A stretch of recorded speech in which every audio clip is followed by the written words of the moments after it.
Advocate Hitesh Gupta વિરુદ્ધ નોંધાયેલી દુષ્કર્મની ફરિયાદને લઈને વડોદરાના યુવાનો પણ હવે તેમના સમર્થનમાં આગળ આવ્યા છે। યુવાનો દ્વારા ફરિયાદને ખોટી ગણાવી સંખેડા પોલીસની કાર્યવાહી સામે વિરોધ વ્યક્ત કરવામાં આવ્યો છે। યુવાનોનું કહેવું છે કે એડવોકેટ હિતેશ ગુપ્તા વડોદરાના જાણીતા અને અનુભવી વકીલ છે અને તેઓ કાયદાકીય રીતે અનેક કેસોમાં અસરકારક રીતે રજૂઆત કરતા આવ્યા છે। યુવાનોનો આક્ષેપ છે કે હિતેશ ગુપ્તા સામે કરવામાં આવેલી દુષ્કર્મની ફરિયાદ હકીકતોની યોગ્ય તપાસ કર્યા વગર કરવામાં આવી હોય તો તે ગંભીર બાબત છે। સમગ્ર મામલે નિષ્પક્ષ તપાસ થવી જોઈએ તેવી માંગણી પણ ઉઠાવાઈ છે। યુવાનોનું સ્પષ્ટ કહેવું છે કે કોઈપણ વ્યક્તિ સામે ગંભીર ફરિયાદ નોંધાય ત્યારે સત્ય શું છે તે નિષ્પક્ષ તપાસ બાદ જ સામે આવવું જોઈએ। જો ફરિયાદ ખોટી સાબિત થાય તો જવાબદારો સામે પણ કાયદેસરની કાર્યવાહી થવી જોઈએ।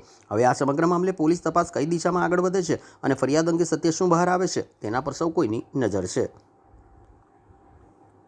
આ કેસને લઈને હું એક જ વસ્તુ કહેવા માગીશ કે આટલા મોટા એડવોકેટ હિતેશ ગુપ્તા જેને આખું ગુજરાત આખું ઇન્ડિયા બલ્કે એમને ઓળખે છે અને એ સચ્ચાઈની લડાઈ લડે છે। હર જગા પર સચ્ચાઈની લડાઈમાં એમની જીત થાય છે અને કોઈ દિવસ ખોટા કેસ એ લેતા બી નથી, સારા જ કેસ લે છે ને સચ્ચાઈને સપોર્ટ કરે છે, સચ્ચાઈને જીતાવે છે અને સચ્ચાઈની સાથે જ હોય છે। હવે એવા એટલા મોટા એડવોકેટ વકીલ પર હિતેશ ગુપ્તા સાહેબ પર આટલો મોટો ખોટો આરોપ લાગ્યો છે એ ખોટો છે। તો મારું તો આપણા પોલીસને બી રિક્વેસ્ટ છે અને આપણા આઈજી સાહેબની બી રિક્વેસ્ટ છે કે આની ચકાસણી કમ્પ્લીટ કરાવજો અને જેથી કે એમને ઉપર જે બી ખોટા આરોપ લાગ્યા છે એ સચ્ચાઈનું સાચું સામે આવે એવું કરજો અને ખોટો સાબિત થાય એવું કરજો। બીજી વસ્તુ એક મારી એવી કહેવી છે કે આપણા હિતેશ ગુપ્તા સાહેબ સામે લોકોથી કોર્ટના અંદર કેસથી નથી પહોંચી વળાતું અને એ લોકો બધા હિતેશ ગુપ્તા સાહેબ સામે કેસ હારી જાય છે ત્યારે આવા બધા આરોપ લગાવીને એમને ફસાવાની ટ્રાય કરે છે। તો મહેરબાની કરીને એમને બી હું રિક્વેસ્ટ કરું છું કે હવે ફસાવાની ટ્રાય ના કરતા। અમારા હિતેશ ગુપ્તા સાહેબ સારા છે, સારા રહેશે અને સારા જ રહેવાના છે અને સચ્ચાઈની લડાઈ લડે છે ને લડશે।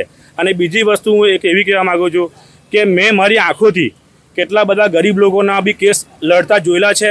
એ મેં કોઈ દિવસ બી કોઈ ગરીબ પાસે પૈસા માંગ્યા નથી। બોટકાંડના અંદર બી મેં જોયું છે વગર પૈસે કેસ લડે છે અને બધા જેટલા લોકો ડૂબીને મરી ગયા છે એ લોકોને ન્યાય અપાવવાની કોશિશ કરે છે અને કોઈની સાથે અન્યાય નથી થવા દેતા એ। તો આટલા સારા હિતેશ ગુપ્તા સામે આવું કેવી રીતે આરોપ લગાવાય? મને આ સાંભળીને જે 2 દિવસથી ન્યૂઝ જોઉં છું તો મને મનમાં કઈ પ્રોબ્લેમ થતા હતા કે આ વસ્તુ મેં કેવી રીતે ખુલાસો આપું।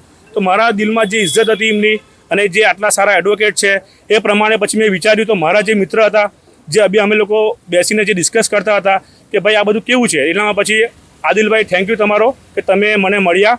તો હું આ મીડિયાના માધ્યમથી હું એક જ વસ્તુ રિક્વેસ્ટ કરવા માગીશ અમારા શ્રી નરેન્દ્ર મોદી સાહેબને, અમારા ભૂપેન્દ્ર સાહેબને અને અમારા હર્ષ સંઘવી સાહેબને કે આની સચ્ચાઈની ચકાસણી કરાવજો અને જે સાચું હોય તે જ બહાર આવે। કે જે ખોટા આરોપ લગાવવાની કોશિશ કરી છે અને આટલા મોટા એડવોકેટની ઉપર આરોપ લગાવ્યો છે એ લોકોના ઉપર પણ ખરાથી ખરાબ પગલાં ભરજો।